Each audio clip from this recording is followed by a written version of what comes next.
Hello again, everyone, and welcome back to Reddit Aliens. I'm John, and as always, thank you so much for being here. Good topic for you today. Let's do it. What are some of the creepiest or scariest folklore you've ever heard from? And where do they originate? Please remember to like, share, comment, hype, listen and ask for shoutouts, and subscribe. Wendigo Witiko, an Ojibwe myth to explain cannibalism despite bountiful food supplies. Stories tend to originate around people either committing cannibalism or being forced to when lost in the forest.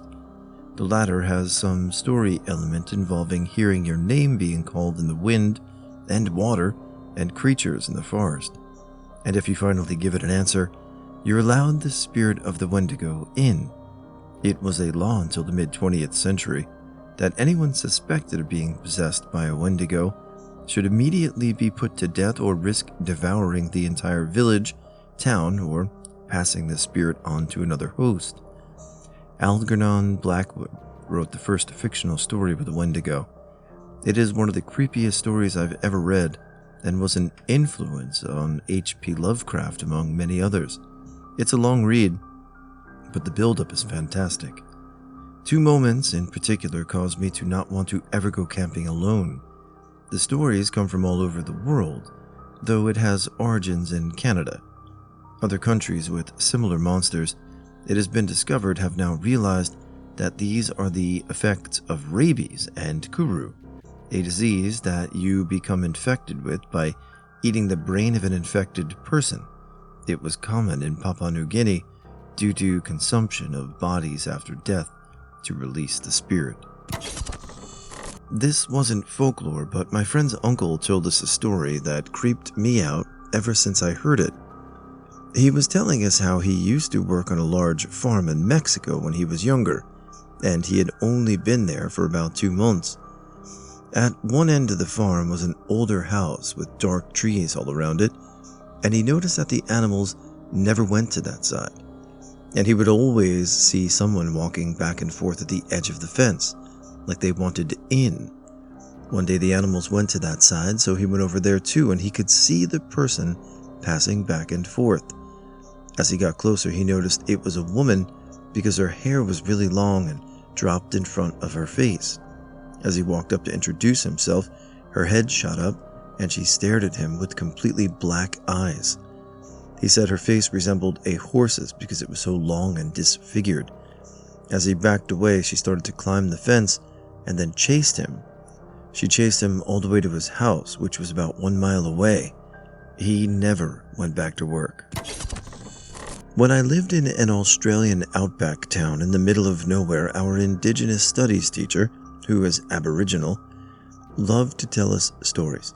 She scared all the first graders straight by telling us never to go out in the desert alone, because there lives a monster who's always thirsty. He's always trying to find water, but never can because it hardly rains. So when plump and juicy children become lost in the desert, he jumps on them and drinks all their blood. All he leaves behind are the dry husks of children for their parents to find. I'm sure she was just trying to deter us from wandering off into the bushland, but it left a memorable imprint. I've forgotten the monster's name. Another popular Aboriginal tale is Tiddialik. Tiddialik was a giant frog who drank all the water in the world. As the other creatures began to die from thirst, they plotted to make Tiddialik laugh. Everyone failed except Nabunum, the eel who danced and tied himself into knots. Tiddialik laughed uproariously, releasing all the water and filling the rivers and lakes. Many of the creatures drowned in the process, or were left stranded on new islands. The concept of a giant laughing frog scared the cookies off me as a 6-year-old. I'm from northern Brazil near the Amazon River. My grandma always told us the story of Matita Pereira. At night you can hear her whistle. She's like a witch. If she finds you in the forest, she's going to beat you with a leash that she has. The Matita Pereira is a normal human in daylight. She can be anyone from the village. It is like a curse. When you hear her whistle, you can call her 3 times. You would scream, Matita, come drink coffee. The next morning, she would visit you in her human form to drink coffee with you, so you could find out who she is. But there's a catch. She would come real early in the morning. You should have coffee and a cigar for her, otherwise she would kill you. Everybody who would still be asleep when she arrives would fall ill and die. It was really creepy for me growing up, but today I know that the whistle is a bird. In Brazil, we have a lot of those folklore stories. Easily the Yi Naladushi, or skinwalkers. It translates to roughly, by this way they travel on 4 legs. It's one of the 4 witching ways alongside the frenzy way, the wizardry way, and the sorcery way. The origins of the legend extend back in their legends to their emergence from the flood of the 3rd world into the 4th world, or in the world as we know it. Having left their creators behind in the flood and saved by the children of the ants, the Dinal people had lost much of the wisdom on how to live. They prayed for guidance and did dances and performed ceremonies for guidance and were answered by the holy people of the sky. These people had lived here before and were wise and knew how to live in harmony with Mother Earth and Father Sky, and taught the Dine, who were from the ground and called the ground people, the bright or shining ways, all of which eventually made up the Navajo way. Those who were blessed by the land and the gods were taught special ways for using medicine and magic for the good of the people. However, some of the holy people were jealous of some of the things being shared and the things the Dinle people brought from the world below and taught some ways of corruption. These were the ways of the Navajo witch, the most well-known being the witchery way, which practitioners became Yi Naldalushi. These were medicine men and women who were also taught about the witch to know how to guard the people against it but fell to corruption. While medicine is still practiced in the reservations, so too is the belief in witchcraft. And while there are proud families of medicine men, there are also secret families of witches, passing down the witching ways through generations. Skinwalkers are said to be able to change form into any animal they desire to suit their individual needs. They can run as fast as cars and have been long reputed to be strong enough to break stone. Looking in a skinwalker's eyes is supposed to paralyze you and inflict you with a sickness. Abductions of children and close family members of the Yi Naldolushi are attributed to them, and some of the people say that a final ceremony to become one involves murdering a family member or close friend. This isn't folklore to them either. The Navajo take it deadly seriously and generally refuse to talk about it to outsiders. People, probably because they don't want to bring attention onto themselves. Leslie are basically forest protectors, so basically the Slavic version of the Lorax.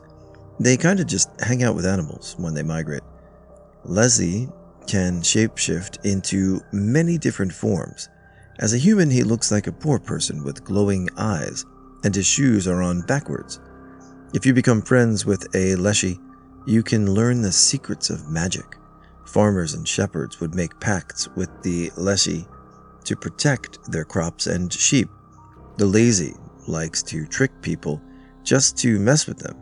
He likes to lure people into getting lost, make them sick, or, the favorite of the Leszy, tickle them to death. They also hate axes and will go look for them and hide them in the lair. If a person gets lost in the woods and a Leszy crosses their paths, they have to turn their clothes inside out and wear shoes on opposite feet. If not, then the Leszy will tickle you to death. Leszy are very mischievous creatures. They have hard screams like a fisher cat and can imitate voices of people to trick lost people in the forest. They use that to lure them back to their caves, where a Leszy will tickle them to death. They also remove signs from their posts just to make some people get lost. Leszy aren't totally evil, although they enjoy misguiding humans and kidnapping young women. They love animals, so they often keep grazing cattle from wandering too far into the forest and getting lost or eaten. Sometimes cowherders will make deals with a Leszy by handing him a cross and sharing communion with the Leszy. after Christmas church gatherings. Those deals are said to give the cowheads special powers.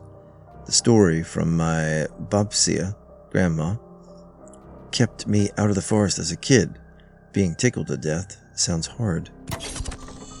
My mom has a little cottage in the woods of northern Italy. It's a really comfy place, but it has no electricity or warm water, so everything has to be heated up on a wood-powered oven, and the only light source is either external electricity, i.e. lamps with batteries. Not much of a problem, really. It's great there, and I love it. The thing is, there's only one small dirt road leading there, and there's always something wrong with it. Every time we get there, some part of the road is damaged, destroyed, or not visible under an unreasonable amount of dead leaves, even if it's summer.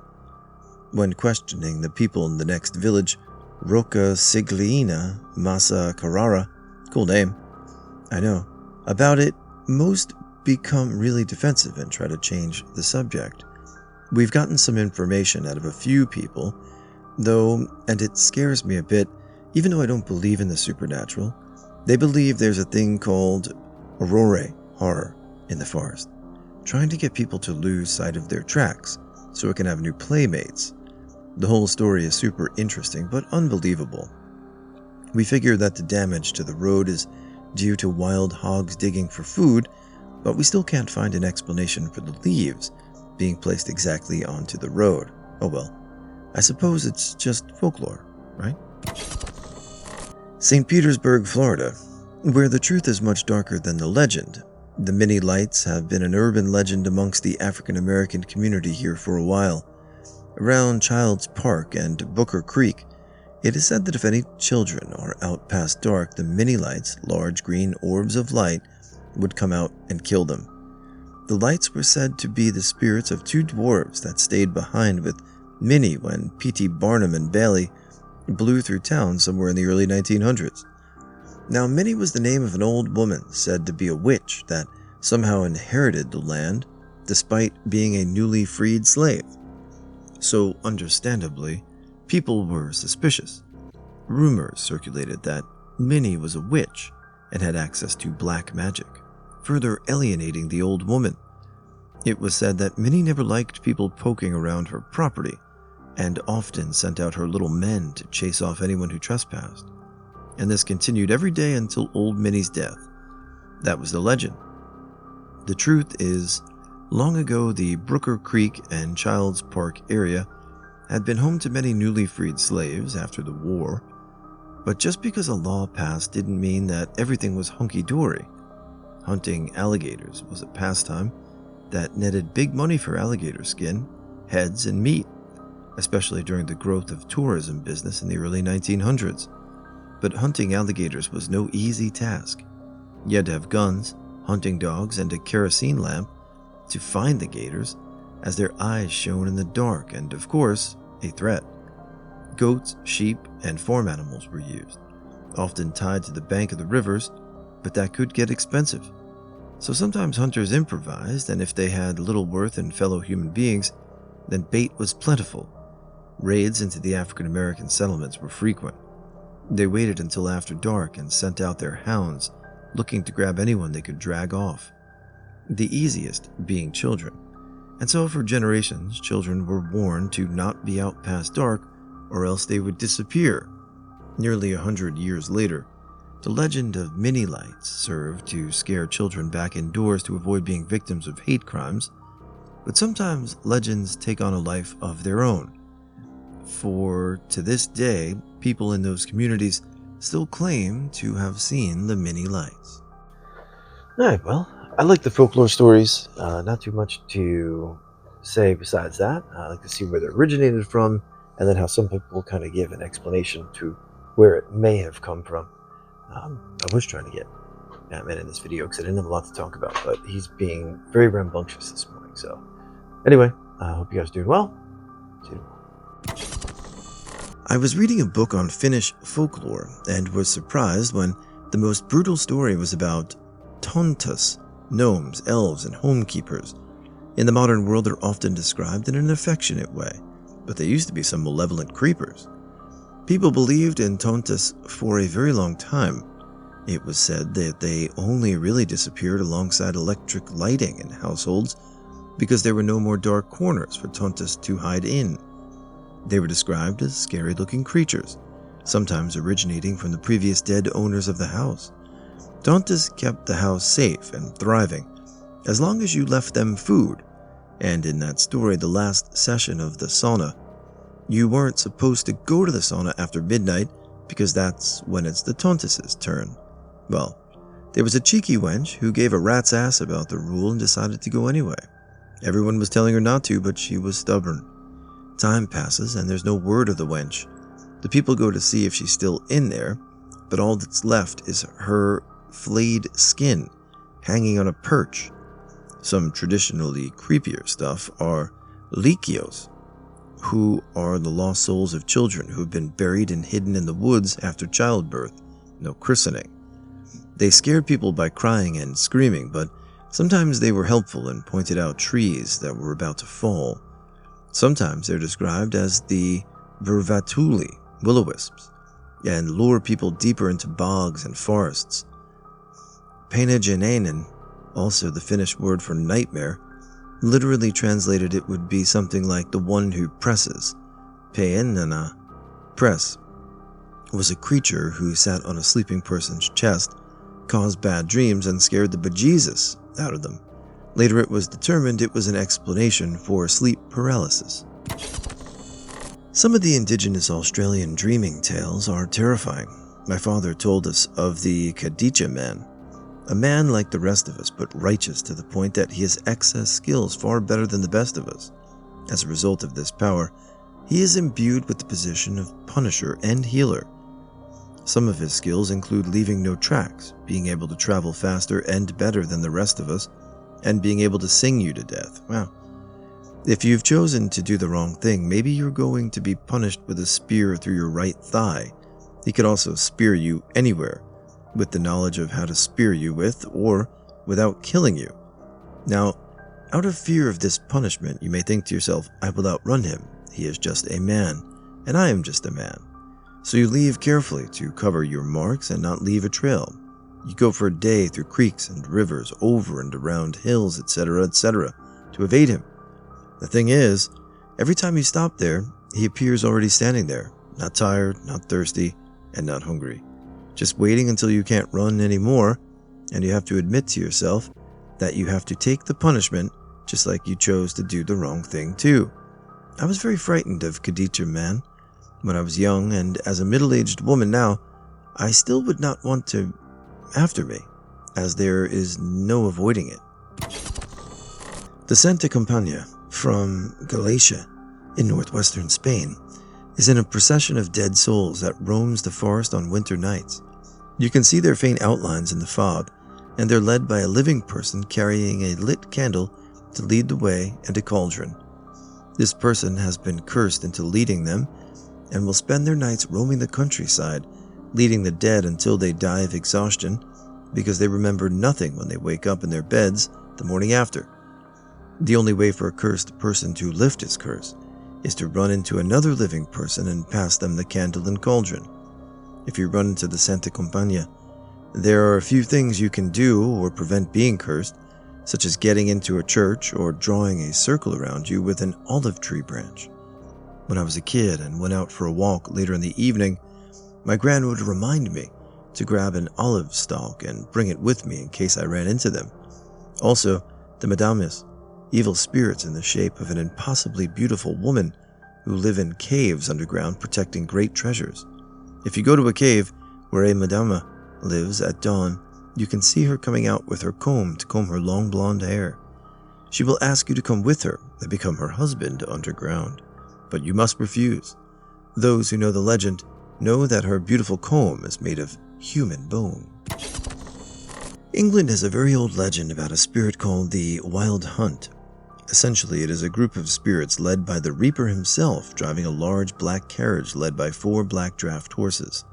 They travel the English countryside seeking out lost souls or wanderers or people that have lost their way.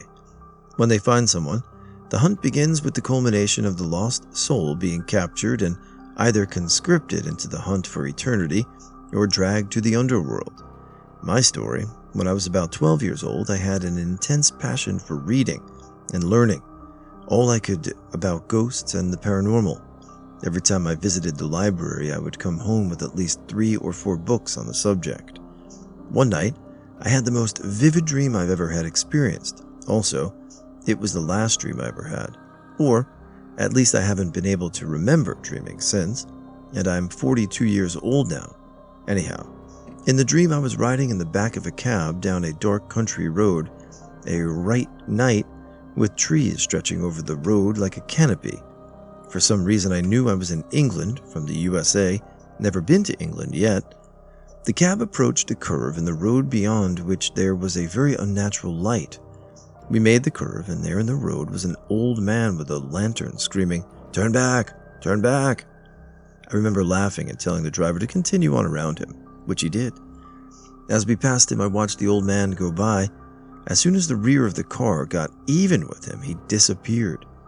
A bit later in the dream, we approached another curve again, an unnatural light. Butterfly feelings in my gut were telling me something wasn't right. We made the curve, and this time in the middle of the road, forcing the cab to stop, was an enormous black carriage lit by 4 torches at the corners and led by 4 humongous black horses. The fog is so thick at ground level I can't see their hooves. I was beginning to panic and looked out the window to the left. To my horror, out of the fog was rising an army of the dead. Quickly, I turned back to the driver and told him to get us the hell out of there. He turned to look back at me and was missing half of his face. Immediately, I flung open the car door and jumped from the cab. The last thing I remember was a skeletal hand grabbing my shoulder. I woke with a scream stuck in my throat and drenched in sweat, knowing that I had just died in my dream. The freaky part here is I knew nothing of the wild hunt until a week later when I came across the story in one of the books I brought home from the library. Can't remember the title, but it was a very old copy of a book on ghosts and legends from England. Still freaks me out. It's also strange how I haven't been able to recall a dream since. There's a place I visit when I spend time with my grandparents in Colombia. This place is called Puerto Colombia, or Sabanilla to the locals, and to get there you need to hop on this tight 2-lane highway. My grandpa would tell my brothers and me stories about the region. My favorite was El Cuento de la Mujer de Blanco, also known as the Tale of the Woman in White. My grandpa tells of a time, a weekend in his youth, I believe. He said his early 20s, and this was back in the mid-40s, mind you, when he needed to make a trip to Sabanilla to pick up supplies for his father's factory. He left in the morning, arrived at the pickup site, and decided to stay for lunch and to catch up with the production folks on that end. On his drive home, however, he says is when this gets topsy-turvy. He gets back on the highway near the evening time. You can imagine how dark that highway was in the 1940s. He describes barely being able to see the road ahead of him, but as he rounded a bend shortly into his drive, something he saw in his headlights caused him to freeze to the bone. Ahead of him, he saw a woman standing on the side of the road. He says she was the most beautiful woman he had ever seen, wearing a simple white cloth dress that seemed to almost glow to him. He stopped his car next to her and asked if she needed help. She doesn't say anything as she approaches the truck and attempts to open the door. My grandpa calmly opens the door to let her in, and she sits next to him. He describes a certain feeling of dread because as a boy he had heard the stories too, and he needed to be very careful. He asks her, "Pa donde señor?" "Where to, miss?" He says she spoke very softly, but enough for him to hear where she wanted to go. Grandpa says she didn't say a word after that. She just kept staring at him silently. My grandpa knew the stories very well, and he was able to keep calm. He drops her off about 90 minutes later and says the moment he pulled away and checks his mirrors, she was gone. Totally disappeared. La Mujer de Blanco. Grandpa says the legend goes something like this. She presents herself to lone men that drive the highway at night. He's not sure if she's a ghost or demon, but she has a simple request, just a lift to a church. And you better take her. Because if not, if you try to get smart with her, try and come on to her or try and take advantage of her quiet disposition, well, Grandpa says it doesn't end well for the man. He says there have been dozens of cases where men have been found killed in their cars extremely violently on that highway. Many more people also report picking up this woman and taking her to the church in our town. The story I often hear is that she was on her way to get married on that road, before it was a highway, to get to Sabanilla, and that on the way she was abducted by road pirates. I'm not sure how to describe them in English, but they're essentially bandits that stalk roads and highways. She was supposedly killed horrifically, and this is why she exacts revenge on the unworthy men that come across her. The story has always fascinated me as a kid. I just wanted to share. And remember, take her to church.